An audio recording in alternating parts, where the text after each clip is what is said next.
हफ्ते हम लाते हैं डरावनी रहस्यमयी हॉरर स्टोरी जो आपको हिला देगी। अगर आप सच्चे डर का अनुभव करना चाहते हैं अभी सब्सक्राइब करें और बेल आइकन दबाएं।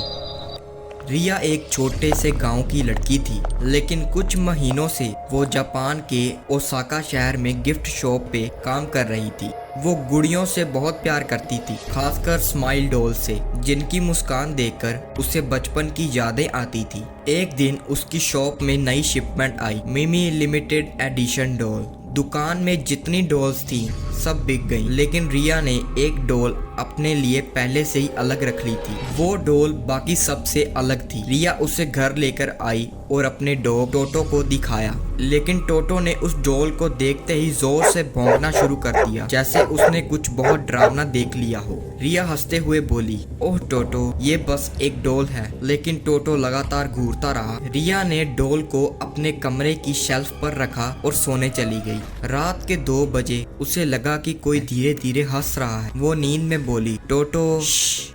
लेकिन फिर अचानक देखा टोटो उसके बेड के पास खड़ा था और उसकी आंखें दरवाजे की तरफ टिकी थी। रिया ने जब दरवाजे की तरफ देखा, वो डॉल वहां फर्श पर पड़ी थी, जबकि उसने उसे शेल्फ पर रखा था।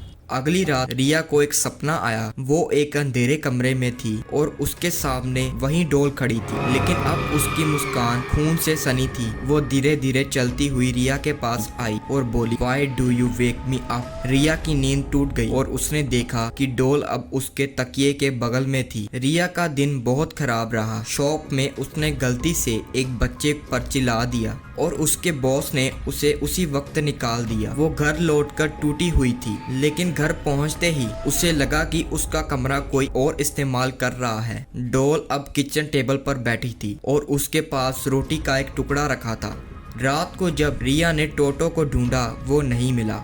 घर के कोने में कुछ सूखा खून था और दीवारों पर छोटे छोटे पंजों के निशान बने थे। रिया डर गई। वो दौड़कर बाथरूम में गई और मिरर में देखा उसके कंधे के पीछे कोई छोटा सा चेहरा दिखा। वो मुड़ी, लेकिन पीछे कोई नहीं था, सिर्फ मिमी डॉल रखी थी और उसकी स्माइल अब पूरी तरह चौड़ी थी, जैसे वो मजे ले रही हो। रिया ने इंटरनेट पर मिमी डॉल सर्च किया। उसे पता चला कि ये डॉल असल में 1940 में जापान की है, जहां इसे एक मृत लड़की की आत्मा के लिए बनाया गया। रिया ने डरते हुए डॉल को जलाने की कोशिश की, लेकिन जैसे ही उसने लाइटर जलाया, वो डॉल अपने आप हिलने लगी। कमरे की सारी लाइट्स फट गईं और दीवार पर खून से लिखा था, now you smile for me. अगले दिन रिया की पड़ोसी ने पुलिस को फोन किया, क्योंकि रिया के घर से हंसी की आवाजें आ रही थी। जब पुलिस अंदर गई, रिया का चेहरा पूरी तरह मुस्कुराता हुआ था, पर उसकी आंखें खाली थी। उसके पास बैठी थी मिमी डॉल, जिसके होठों पर अब रिया की असली मुस्कान थी। तो दोस्तों, क्या मिमी डॉल सच में किसी आत्मा का घर है, या ये सब सिर्फ एक डरावना इत्तेफाक है? हमें कमेंट्स में बताएं। नेक्स्ट हॉरर कहानी देखने के लिए हमारे चैनल को अभी सब्सक्राइब करें और बेल आइकन दबाएं।